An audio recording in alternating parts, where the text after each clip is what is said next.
राधिका की माँ बचपन में ही उसे और उसकी छोटी बहन सुरभि को छोड़कर चल बसी थी। घर में दादी और पिताजी थे। दादी हमेशा ही उन दोनों बहनों को बोझ समझती थी। पिताजी माँ के जाने के बाद बस अपने काम से ही मतलब रखते थे। बेटियों की इच्छा और सपनों से उन्हें कोई मतलब नहीं था। राधिका के 19 साल के होते ही दादी ने पीछे पड़कर उसके हाथ पीले करवा दिए। शादी को 1 साल ही हुआ था कि राधिका अपने मायके फिर वापस आ गई थी। राधिका को अपने मायके आए 10 दिन से ऊपर हो गए थे। ना वो किसी से ज्यादा बात करती थी और ना ही खुश रहती थी। दादी ने कहा, क्या बात है छोरी, इतने दिन हो गए तुझे यहाँ आए, ना ससुराल से कोई लेने आया और ना ही कोई बुलावा आया। ऐसा क्या करके आई है ससुराल में? राधिका ने रोते रोते कहा, दादी उन लोगों ने कहा है कि इस बार खाली हाथ आने की कोई जरूरत नहीं है। जब तक बाबा अनिकेत जी को मोटरसाइकिल नहीं देंगे तब तक वो मुझे वापस नहीं बुलाएंगे। ऐसा पहली बार नहीं हुआ था। शादी के बाद आए दिन ससुराल वाले कोई ना कोई मांग लेकर राधिका को उसके मायके भेज देते थे। कभी वो कुछ ले जाती तो कभी खाली हाथ लौट जाती, लेकिन उसका खामियाजा भी उसे भुगतना पड़ता था। दादी ने गुस्साते हुए कहा, अच्छा तो अब सब कुछ तुम छोरियों को ही दे दो। पहले तो तेरी माँ तुम दोनों को पैदा करके हमारे सर पर छोड़ गई, अब पाल पोस कर ब्याह दिया तो फिर हमारी छाती पर मूंग दलने रोज रोज आ जाती हो। दादी की बातें सुनकर सुरभि भी बोल उठी, दादी वो लोग दीदी को तंग करते हैं, वो लोग अच्छे नहीं है। अगर हम आप पर बोझ है तो हमें पहले ही क्यों नहीं मार डाला? सुरभि की बात सुनकर दादी और ज्यादा खींच गई। चुप कर छोरी, बहुत जुबान चलने लगी है तेरी। जरूर तेरी बहन की ही गलती होगी। आज ही चल, तुझे छोड़कर आती हूँ ससुराल में। मैं बात कर लूंगी उनसे, हम और कुछ नहीं दे सकते। दादी जबरदस्ती राधिका को उसके ससुराल छोड़ आई। राधिका मन ही मन टूट गई थी।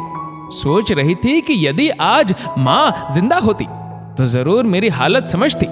इस तरह जबरदस्ती ऐसे ससुराल में मुझे घूट घूट कर नहीं जीने देती। इस रोज रोज के क्लेश से तो अच्छा है कि मैं अपनी जान ही दे दूं। लेकिन आत्महत्या तो पाप है। एक दिन सुबह सुबह ही फोन आया, आपकी बेटी ने आत्महत्या कर ली है। घर में हाहाकार मच गया। सब भागे भागे राधिका के ससुराल गए। पुलिस को भी बुलाया गया। बहुत लड़ाई झगड़ा हुआ। सभी को शक था कि यह आत्महत्या नहीं बल्कि ससुराल वालों की साजिश थी। दादी और राधिका के पापा रोए जा रहे थे। उन्होंने पुलिस में शिकायत की और ससुराल वालों पर केस कर दिया।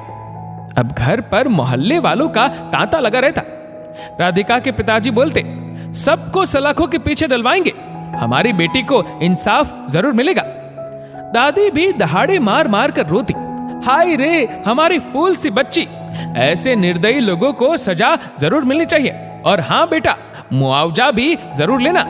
आखिर हमने बिटिया की शादी में जो खर्च किया और दान दहेज दिया, उसकी एक फूटी कौड़ी भी उन लोगों के पास नहीं रहनी चाहिए। कुछ दिनों बाद केस की सुनवाई हुई और फैसला राधिका के घर वालों के पक्ष में ही हुआ। मुआवजा भी अच्छा खासा लिया गया। सब खुश थे कि उनकी जीत हुई।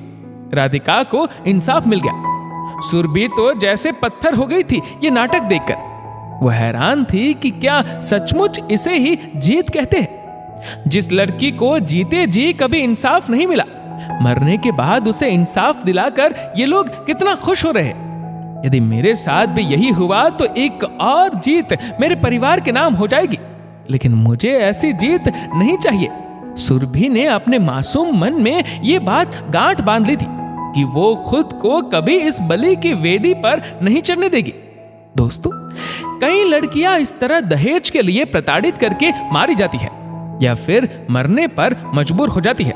बाद में चाहे कुछ भी कर लो, उससे क्या सही मायने में उस लड़की को इंसाफ मिल पाता है? इस वीडियो को लेकर आपकी क्या राय है नीचे कमेंट करके जरूर बताएगा। और अगर आपको वीडियो अच्छा लगा हो तो इस वीडियो को लाइक करेगा, शेयर करेगा ज्यादा से ज्यादा लोगों तक। और ऐसी ही और भी इंस्पिरेशनल वीडियोस के लिए सब्सक्राइब करें हमारे यूट्यूब चैनल को और फेसबुक पर फॉलो करें हमारे पेज को। धन्यवाद।